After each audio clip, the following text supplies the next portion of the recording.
So in this video we're again going to find the critical points and analyze them graphically, but we're going to do it in the case where we have undefined partial derivatives giving us a critical point. So consider the function f of xy equals negative x squared plus y squared to the 1/3 plus 4. Find the critical points and then analyze them graphically. In other words, determine whether we have relative min or max at those critical points. So again, just like before, we start off by taking the partial derivatives. We want to see whether the partial derivatives can be simultaneously zero or whether there are places where the partial derivatives are undefined. So we take the partial derivative with respect to x, and with respect to x we're going to get a negative 1/3 times x squared plus y squared to the negative 2/3 times, by the chain rule, 2x. And then if we clean this up just a hair, we get negative 2/3 times, we're going to have an x over x squared plus y squared to the 2/3 power. And then the partial derivative with respect to y is going to be negative 1/3 x squared plus y squared again to the negative 2/3 times 2y by the chain rule. And if we clean this up a bit, we get negative 2/3 times y over x squared plus y squared to the positive 2/3. And what we notice is that f sub x, the partial derivative with respect to x, is going to equal 0 whenever x is equal 0. And we see that the partial derivative with respect to y will equal 0 whenever its numerator is equal to 0. So that will happen when y is equal to 0. And when we look at this, and we ask the question, when can the two partial derivatives be simultaneously equal to 0, we would be tempted to say that that will happen at the ordered pair 0, 0. So we would be tempted to say that the partial derivative with respect to x equals the partial derivative with respect to y equals 0 at the point 0, 0.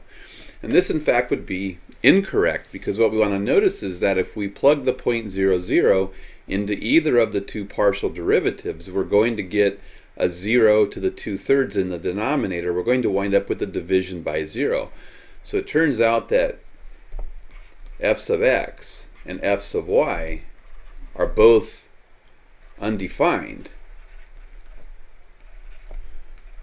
when we plug in the point 0, 0. So it turns out, yes, 0, 0 is a critical point, but not because the partial derivatives are simultaneously equal to 0, but rather because the point 0, 0 causes a division by 0. It causes undefined partial derivatives, which is another way of finding a critical point for a function of two variables. So the point 0, 0 is a critical point, and then we can graphically take a look at that point. Not that, I want GeoGebra. And I can see here that it's going to turn out to be a relative maximum, because it's going to be a high point on the graph. In fact, when I plug 0, 0 in, I'm going to get 0 plus 0 is 0 to the 1/3 is 0, minus 0 plus 4. We actually get the point 0, 0, 4.